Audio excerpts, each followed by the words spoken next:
Alrighty, so thank you so much. It's really nice to give a talk at another Max Planck Institute as like two relatives basically. And I I did study at KAIST and I'm now back as a faculty member at KAIST. And I I've been reading a lot of, I have Inu and Reza as my collaborators, my ex-collaborators, but also I've been reading a lot of the papers from your group. So I'm hoping that that we can interact and maybe some of the new collaboration could be formed through this. So please go to the next.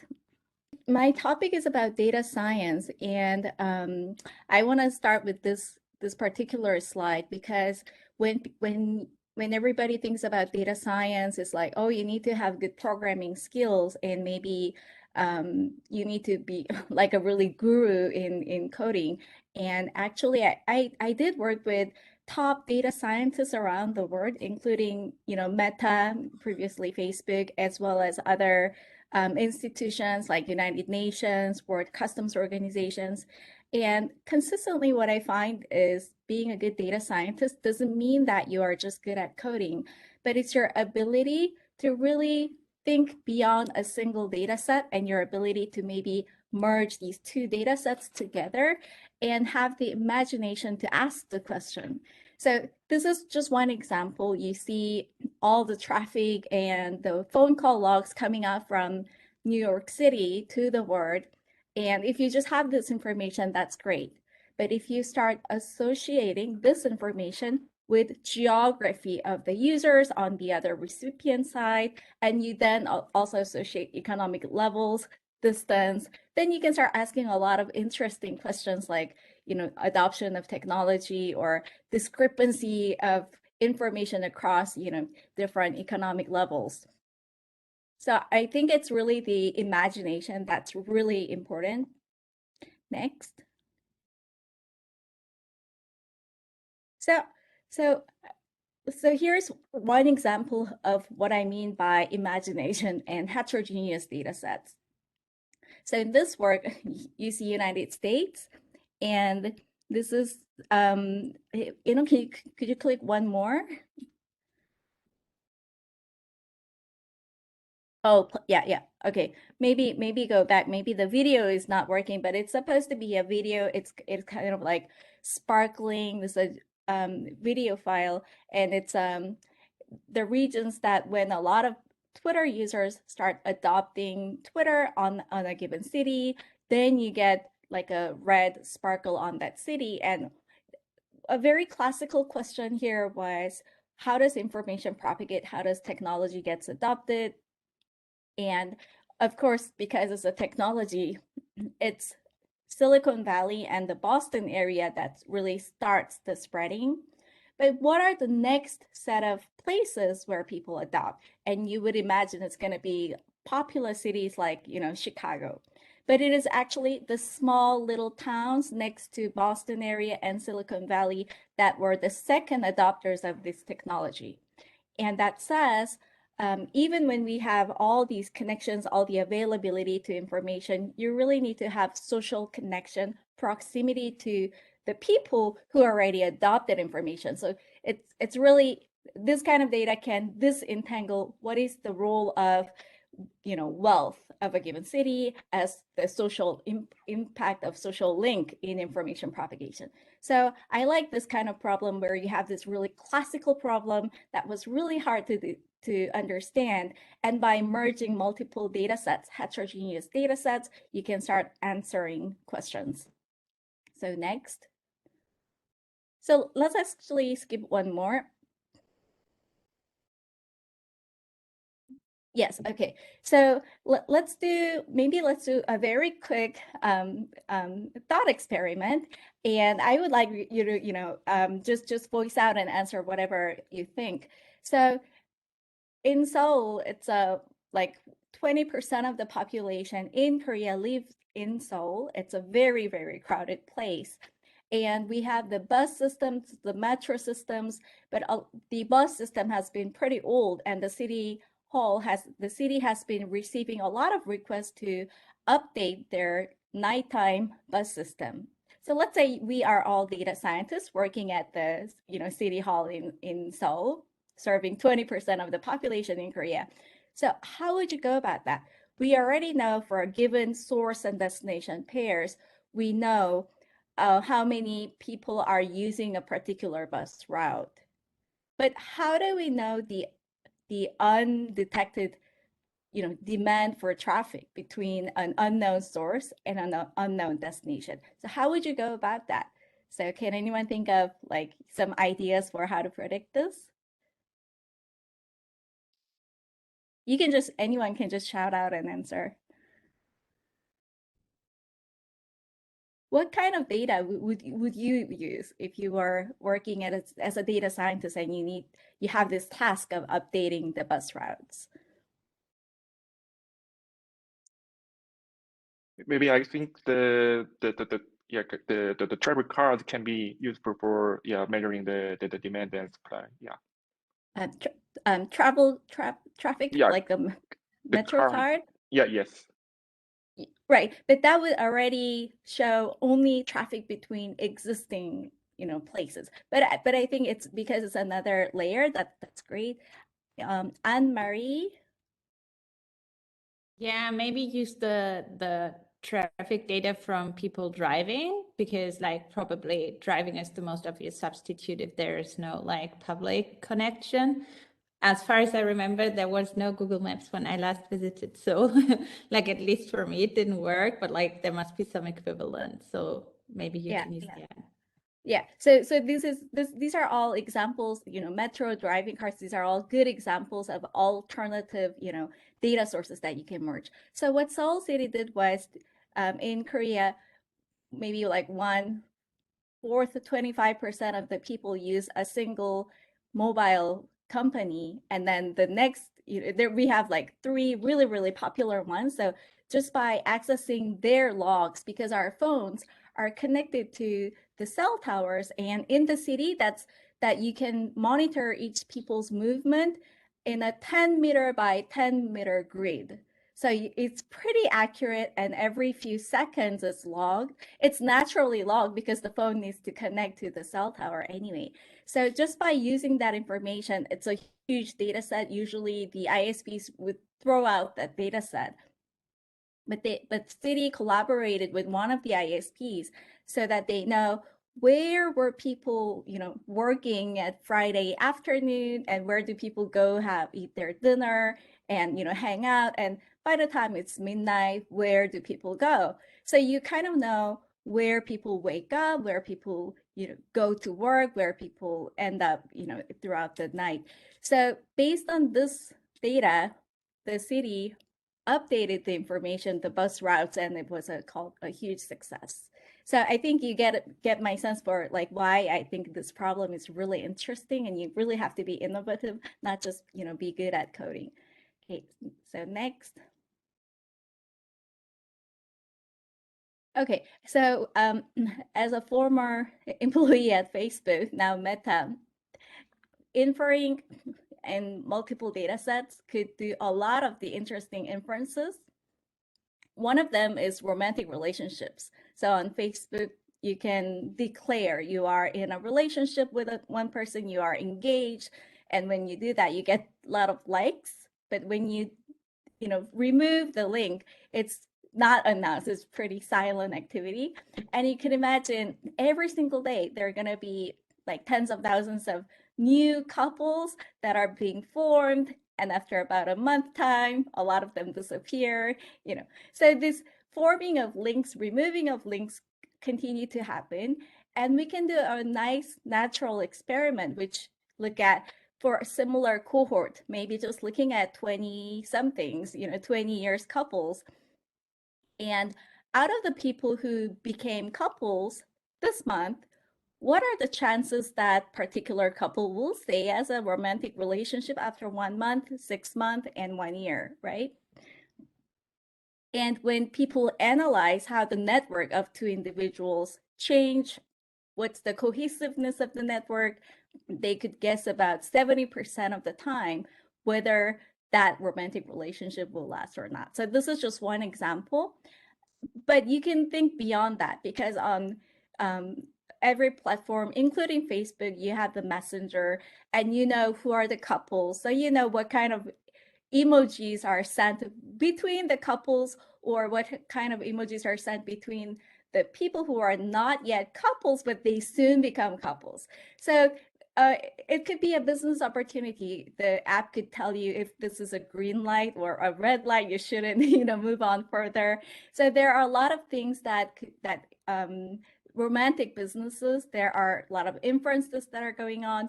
We have a service called Ginger in Korea, which does all of these things on behalf of you. So it sends the message at the right amount of time, not too soon, not too late, but it kind of prompts like a message sending thing for successful romantic relationships. So there are a lot of things that could be done.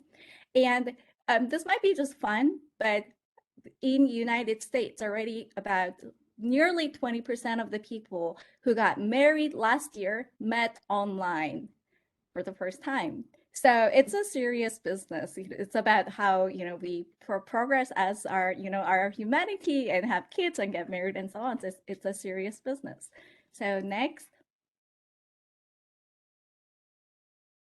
Okay, so I wonder if the slides are cut somehow, but it's a pretty exciting time to do data science. And next. So let me talk a little bit about what my group and what we have been doing before I move on to that poverty mapping thing. So these are my precious 5 postdocs, and 3 new people are joining from March. So we have about 8 postdocs. And next. The entire group is much larger. We have 17 PhDs and master's students, and we have about 12 undergrad interns. So at any given time, there may be like 35-ish people. I don't even know some of their names. It's like a huge group. Okay. So you're always, we have visitors, we have, visiting professors and so on. So you're always welcome to visit me. Next. Okay, so I think a lot of the labs do data science, but we really have social impact as our central goal. So we are interested in solving really challenging social science problems by adopting the latest computer science technology. And this has been our kind of like a theme in our lab for a long time. And one of the projects that we worked on is about food security. So we worked with United Nations Pulse Lab. And in this project, we went to Jakarta in Indonesia. Indonesia has more than 10,000 islands, and above like 8,000 islands of them, people actually live on these islands, and it's a very poor country. So think about sending investigators to every markets in these small islands and collecting the food prices. And by the time it reaches the central government, the average food price is about 10 days old. It's a poor country, and the food price is really volatile. So it's hard to make any investment. It's hard to make a decision about when to buy something. In this project, we collected information about anything about food prices going up or down, or people's sentiment on the internet using Twitter. And then we do a projection of the food prices. And then we also have the official counts, official statistics, which would come as a feedback loop. And we continually update the prices. So we do a near real-time casting of the food prices, and projects like this is still running. Like our algorithm is still running in United Nations. There's like a web page that's projecting the food prices. Next. Okay, so here you can see that there would have been a picture of a rumor and a non-rumor propagation patterns, and that's another one of the large projects that we have been doing in our lab. Next.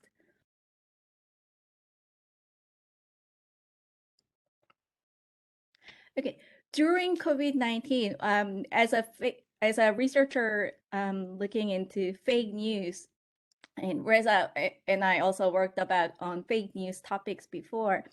So we've been looking into fake news since 2013, and when COVID started, it was first China, Korea, Taiwan, just a few Asian countries, and the rest of the world were not really affected. And we started hearing a lot of the rumors about COVID, including, you drink strong alcohol and the virus will die. You hear about all these things. And then when I talked to my Chinese students, they were telling me that particular rumor that's now spreading in Korea has already been debunked the previous week in China. So why is it now spreading in Korea, which was interesting.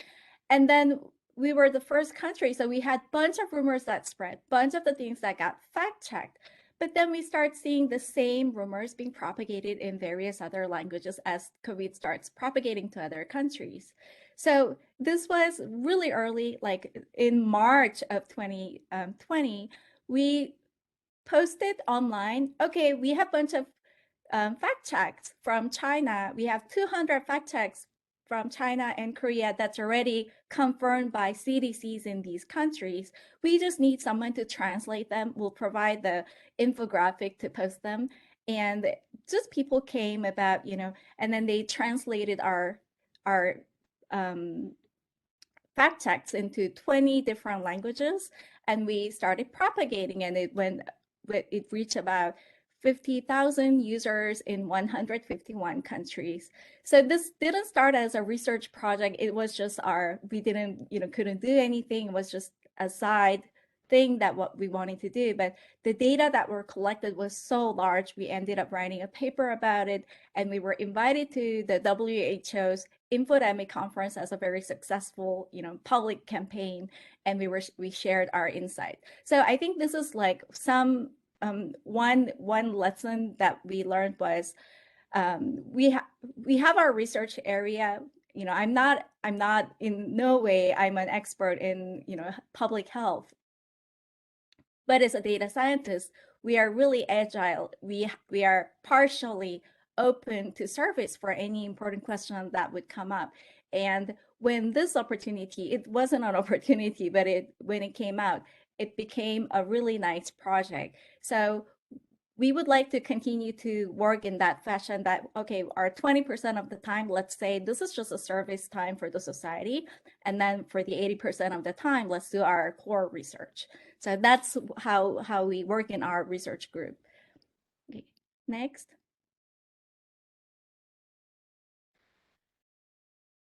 So another data science project with social impact is we are helping World Customs Organization. This is an organization within UN that works with all the countries with customs offices.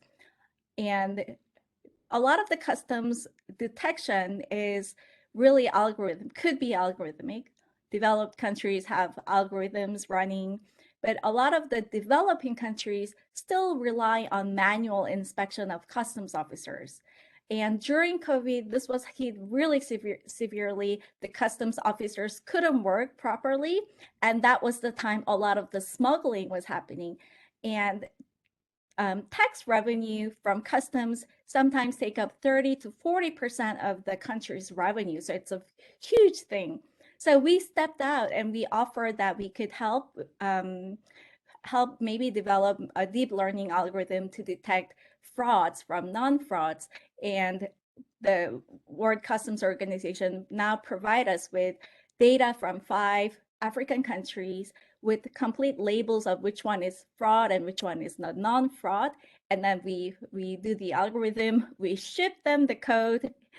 But the problem is they don't have the deep learning experts who can continue to work this system on the other side. So we're trying to figure that out at the moment. But if you click next, the performance is really amazing. So on the right-hand side, you could see just by sampling 1% of the trade that we suggest to look at, they can already gain about 49% of the entire revenue, and the precision is about 93%. But they have been doing 100% inspection, which is taking a lot of time. and it's not scalable at all because the traffic, trade traffic is increasing, and the customs offices are also hit by COVID-19. So the algorithm works very, very well. Next. Okay, and related to AI bias and ethics, we have some students who really love all the work coming out from your group.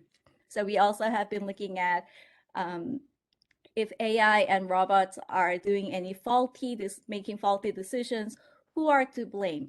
For a human doctor and an AI doctor, and if the diagnosis is wrong and the patient is killed or harmed, then to what extent people would want to punish the human doctors versus the AI doctors. And often when it's AI, people don't want to punish as much because they know that it is impossible to punish.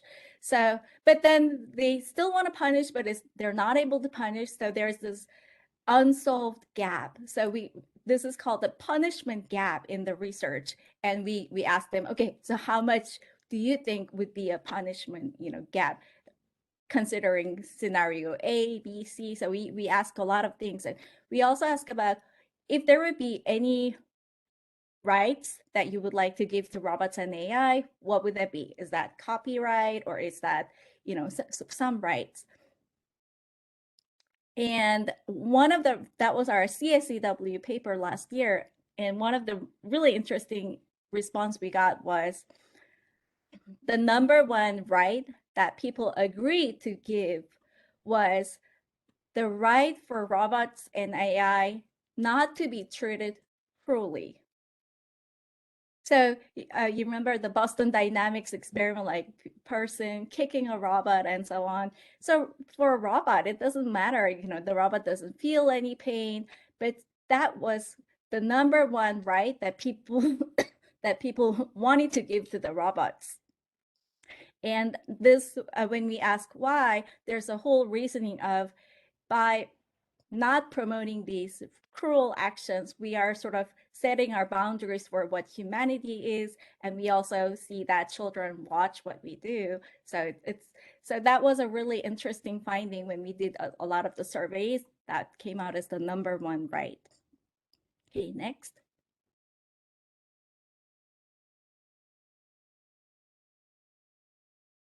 Okay, in another work, we use StyleGAN. This is the art generation AI. And we generate a lot of the art pieces, and then we do a survey and ask people, do you think this would have been generated by AI or human? Whatever the answer is, how much would you pay for that? And the people's perception of the price of an art will immediately change when they think it was generated by AI. They would want to give more, higher price. They want to pay more to the human drawn images, even if it's for the exact same art. So we do a lot of the survey related work together with the IVIBS. Okay, so that was my intro for the other works, and we can go to the poverty mapping next. Okay, any questions so far?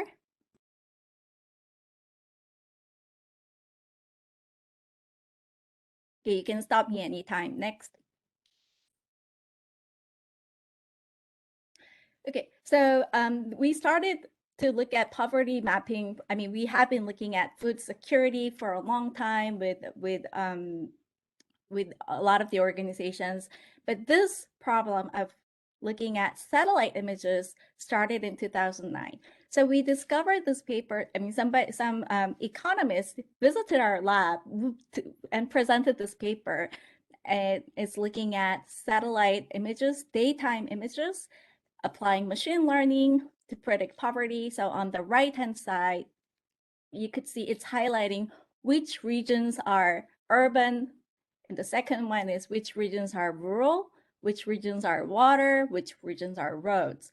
So deep learning can do a lot of these tasks pretty easily, but before it was mostly done by human labeling of the maps, and it's not scalable. But deep learning can do such a good job. So they applied pretty simple machine learning techniques to some of the African countries.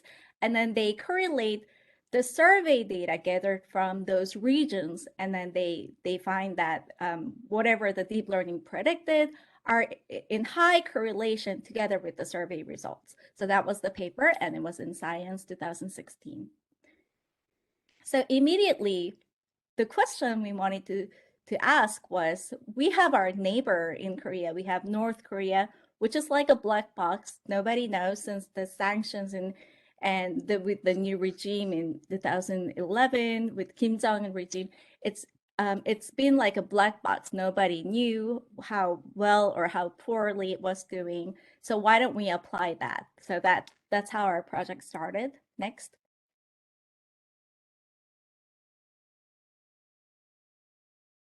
You might have seen this on news. So prior to using daytime satellite images, economists have been looking at the nighttime images with the assumption that wealthy cities give out more luminosity, more light. But there are two drawbacks to that, because light cannot go like endlessly. So, but some cities are very, very wealthy. But if you have too many lights together, it doesn't mean that you're going to have extra light, but there's like a cap in how much light you can see. So you are missing the top values. And also you're missing the bottom values, which is the second drawback. So North Korea appeared to be all black except for Pyongyang, because electricity is very scarce, but that doesn't mean there's no economic activities in North Korea of these blackout regions. So this existing method of looking at the nightlight was missing out on the very wealthy places as well as the extremely poor places. Next. Now around 2016, I think about 2015, 16, high resolution images have become more freely available. You can do, you can search on Google Earth, you can browse through.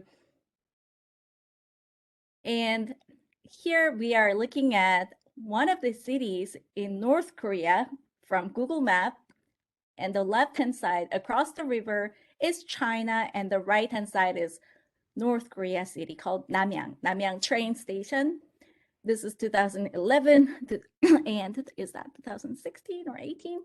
But visually, you could see the warehouses are getting bigger, the train station is becoming bigger, so there must be some trade happening between China and North Korea. So visually, we know that.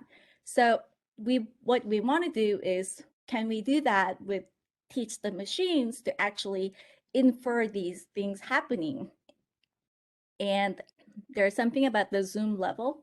So when you have the entire Earth in a single picture, that's like the zoom level 0. When we have zoom level 1, you're splitting the Earth into 4 pictures. Now you have higher resolution. So every zoom level, you are having 4 times more images of the Earth. So zoom level 16 means you went through that 16 times. So higher zoom levels are going to give you higher resolutions, but not all images are free. A lot of the images are proprietary because we don't want people to detect our faces, right? So, but 1 pixel showing a 10 meter by 10 meter resolution is usually free. So we're going to use that. That's the zoom level 14. Next.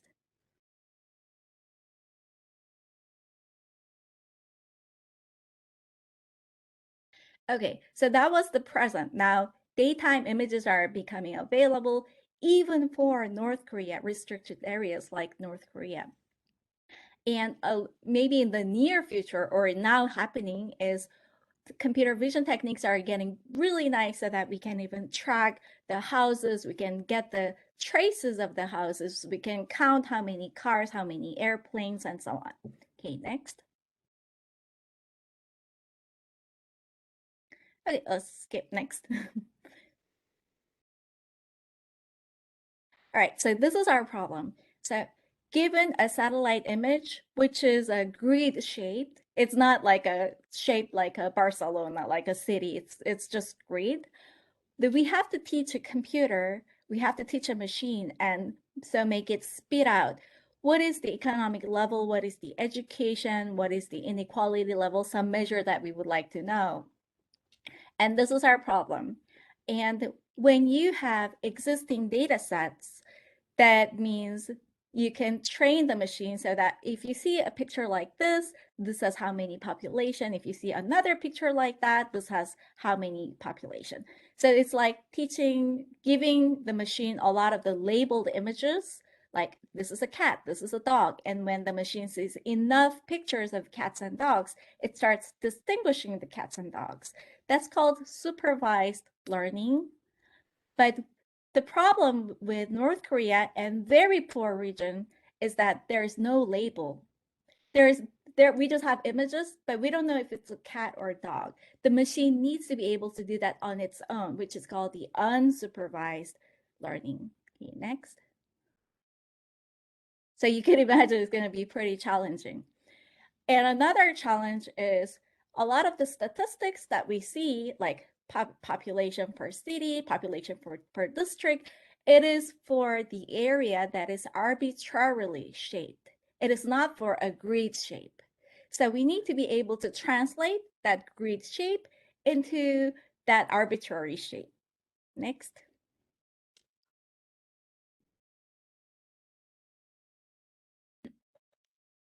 So when we do machine learning, we started from South Korea and for the countries where statistics are well prepared. So we start from the supervised learning, and when we have enough performance, then we move on to the unsupervised learning. And when we did that, it was so obvious that we cannot just apply the supervised learning, but we first have to separate out places where it's very populous, but very few, super urban. There are many rural places, but there are very few urban because the data is really skewed, and uninhabited sometimes take up about 50%. I think across the world, maybe more, but in Korea it was about 50%. So we cannot apply directly, but we need to be able to distinguish these, maybe group the images first, and then do the learning, which gave a lot of performance boost. So this means you cannot just apply existing method directly. You really have to know what is the characteristic of your data, and then you need to tackle that in that way. Okay, next. Okay, I wasn't sure how familiar your group is with CNN, so maybe this could be a little useful information for you. So I brought this. So if you're wondering, you hear about this CNN, transfer learning, these techniques. So what is it? So it's just a way of understanding an image, and so it's putting really high dimensional data set into the low dimensional data set. That is what CNN is basically doing. And CNN is doing that with an image. If you click one more time. Okay, so we have an image on the left-hand side, and it has 3 planes, if you see, because it's usually RGB. So you have the 3 RGB plane, and that's a regular picture. That's my daughter. And CNN would go put a small tiny filter and go through the entire picture, and it would do that with multiple filters. And filters are just like our visual, sensors. So you know that when we see something, the first sensors are going to look for horizontal lines, vertical lines, diagonal lines, or the edges. So the filter would actually do that. It's just the same.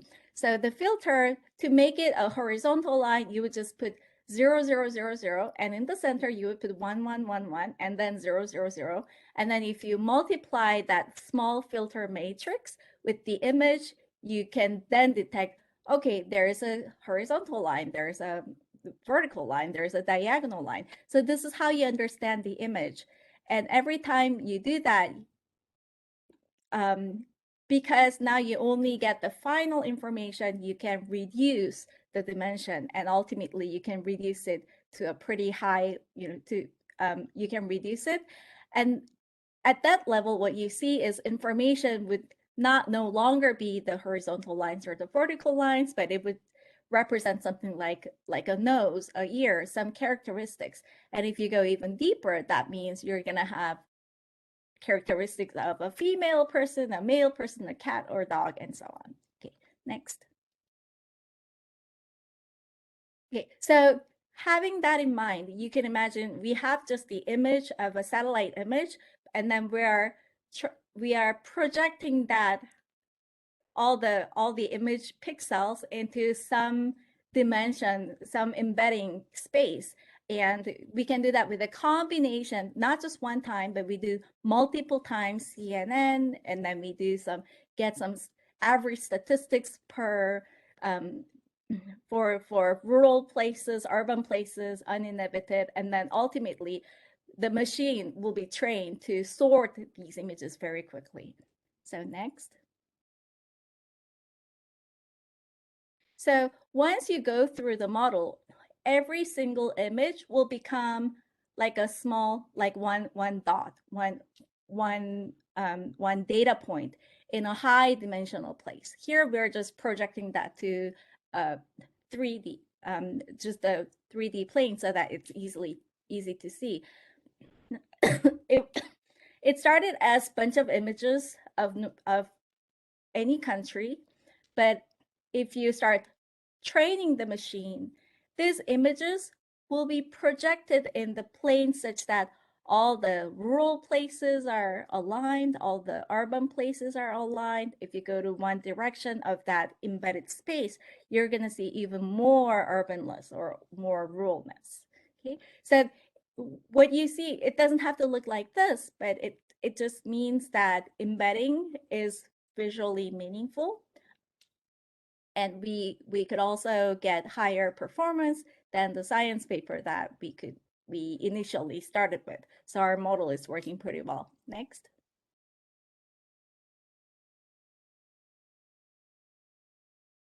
Okay, so now I think you know like a little bit of basics about how we can do that in a supervised fashion when we have enough label data. Now let's go to the unsupervised case. When North Korea, we don't know which image belongs to the rural or urban or uninhabited, or we don't even know what would be the ultimate scale. We just need the machine to predict. The machines are really good at grouping rural urban images into large chunks, but it's not good at it's not very good at predicting the score. Is everybody here? I see. Yeah, okay. I think was the screen was refreshing. Okay, so we do a 3-step approach because we don't have the scores, and if for a typical country, we would have about 30,000 images, and it's impossible for any person to label that.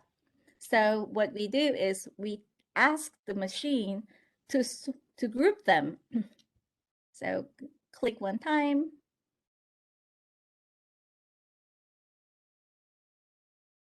So instead of having 30,000, 40,000 images, the machine would group it into meaningful just groups of uninhabited areas, 10 rural areas, 10 urban areas. So for North Korea, we had 21 groups, and this depends on the country. Some countries will have more grouping, some will have fewer grouping. There's a way to find the best number of clusters. It's pretty automatic, but machines are really good at that. Next.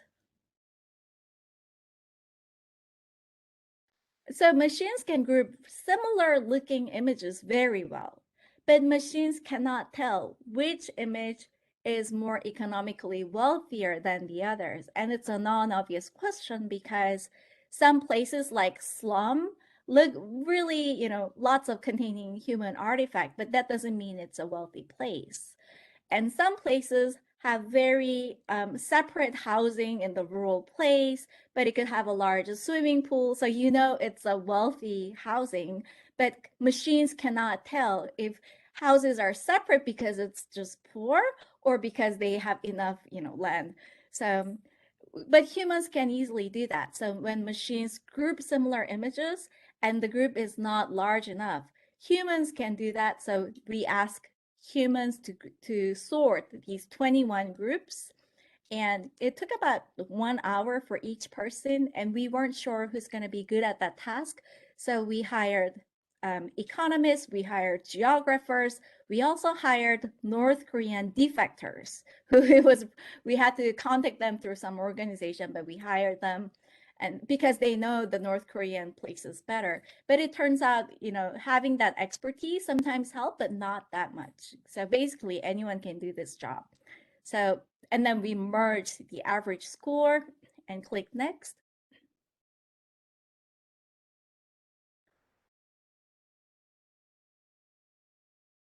So what you just saw was the ordering. It is not a complete order, it's only partial order. And when we combine that, now the problem is, now we have the partial order of the groups. Based on that, the machine should predict the score for each one of the 30,000, 40,000 images. So changing the ranking, changing the ordering to ranks to a score, and then also doing that for individual images. That's a NP hard problem, and we can do approximation algorithm using machine learning. Next. Okay, so ultimately we had this 3 steps. So it was deep learning, clustering images in an unsupervised fashion. And then second one was humans guiding the machine, maybe contributing 1 hour of labor by sorting. And then in the third step, machine comes back again, and then the machine would get the score for individual images. Before, the statistics are done at the district or like a city level. So the left-hand side is a typical statistics that you will get. It's done for each district. The right-hand side is what we can get with our algorithm. So you could see now we have a very small grid, and for each grid, we are able to get the economic score. And the grid is about 2.5 by 2.5 kilometer. So it's a pretty small grid. And the very right-hand side, the black and white image is nighttime images. So the same place would have been only contained in a single district. Now we are able to get like a hyper-local neighborhood level economic, scores. Next.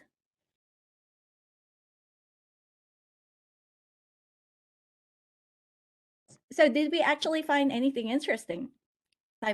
So one of the limitation as the interesting point was we looked at 2016 to 2019 data for North Korea, and the economic sanction began really harsh in 2013.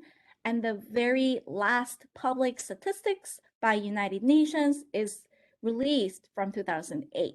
So for more than a decade, there hasn't been any information. So when we look at 2016 to 19, we saw out of the blue, there is like a entirely new city that's born. And we look up for search for any news, and this is actually like out of the blue. Kim Jong-un, the leader, wanted to build a tourist city, so he built it. And our model can easily, detect that. It's really easy to do that. So next. Wait, but does it mean that it's actually economically booming? That is the limitation, right? It's a brand new city, but it's a completely empty city with infrastructure because it's waiting for the tourism to happen after the sanctions. But our model cannot distinguish if this city is actually in use or not. And we hear from a lot of the geographers, it's a pretty common tactic. There are some cities in China that build large shopping malls or large hospitals, and they lit up at nighttime. So it's captured by satellite images, but that building is not in use. So different countries have these strategies to make sure that they are doing wealthy. Also, North Korea, we've heard that a lot of the buildings are not in use, it's completely empty, but they build large warehouses so that and then they light up at nighttime. So to confiscate. So our model cannot take care of that. There was some suggestions. Can you look at the CO2 level of the air and combine that to detect? But I think it's a pretty complex step. But this is one limitation. Limitation number two is if it's very close to the coastline or some nature, because it's still an algorithm, we're going to have larger margins of error in these areas. And it just happens that the coastlines are really beautiful resort places. So you could see the yacht, you could see, like really expensive infrastructure near the coastline in many countries, and still algorithms will have a hard time in these places. Next. Okay, so what are we doing now? So this paper, our technique as we are building toward from the supervised to the unsupervised way, we've been publishing a lot of the papers in top computer science conferences like KDD, AAAI, and so on. And our final product about North Korea is now being reviewed at a journal. And you could imagine a lot of things that we could do. So one is this year, I want to build a website that would give you a 3D tour of North Korea, because we can know more than just the city, we know the neighborhood.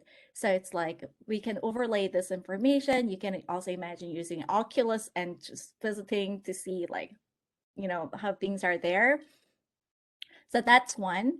And another is slightly different, not about poverty mapping, but we can also apply some of the techniques, or satellite images can be used to measure something that was hard to measure before, which is the level of greenery within the city. And this particular work on the right-hand side is together with Inho. Okay, next. Okay, some interesting challenges that if anyone's theoretically, interested in the problem itself. Designing a differentiable sorter, which is to get the relative ordering to a particular score. It's unsolvable because we cannot solve this problem theoretically. So I think a lot of there could be some theoretical contribution if anyone's interested in math or proposing algorithm. This is one problem that one can tackle. We cannot do this easily with deep learning because the ranking is rank number 1, 2, 3. It's discrete. It's not differentiable. But what we want is a differentiable, like kind of like a Gaussian ranking, the score ultimately. So this changing from ranking to scoring is a very interesting problem. Next. Another question is, we had about 10 different human beings evaluate North Korea. We also do that to different countries, other countries like Cambodia. We did tried with Vietnam. We tried with many countries. Every time there was always discrepancy. It's impossible to get the exact same scoring, the ranking. So what would be a good way to combine these individuals' ranking so that the error becomes the smallest? So this is one open question that we still need to tackle better. Now we are just using average, but I think there could be some interesting method that we can think about. Next.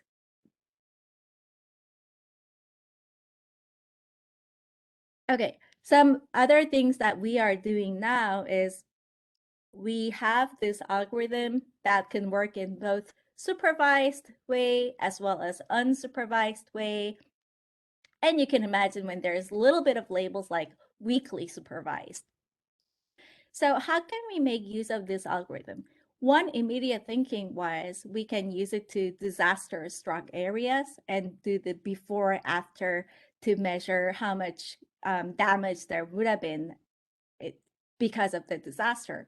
So linking this with disaster data, and now we have a team that's just looking at all the tornado events, all the flooding events, a lot of the natural disaster events in Asia. A lot of the focus has been on sub-Saharan African countries, and not much attention has been paid to Asian countries. So we are looking into Asian countries, and then we're collecting disaster data sets.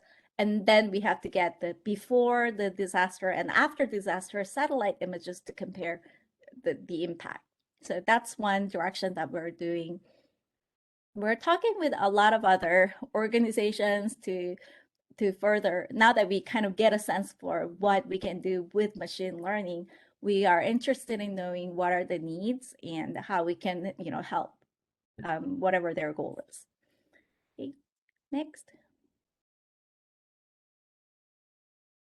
Yep. So this is collaboration with multiple faculty, economics faculty members, as well as some geographers. And in our lab, we are doing collaboration with media persons, law, really diverse background. So, yep. Next. And this is what IVIBS, my institute, looks like. So I'm jointly affiliated at KAIST and Institute for Basic Science. As you saw, like 1/3 of our members are foreigners, so everything is done in English. If you ever come to Asia after COVID for our conference, you can always, you're welcome to stop by, give a chat, give a talk, or stay for 1 week. We have guest house and everything. Okay, so I think that's it for me. I'd be happy to get questions. Thank you so much. Thank you very much for the amazing talk.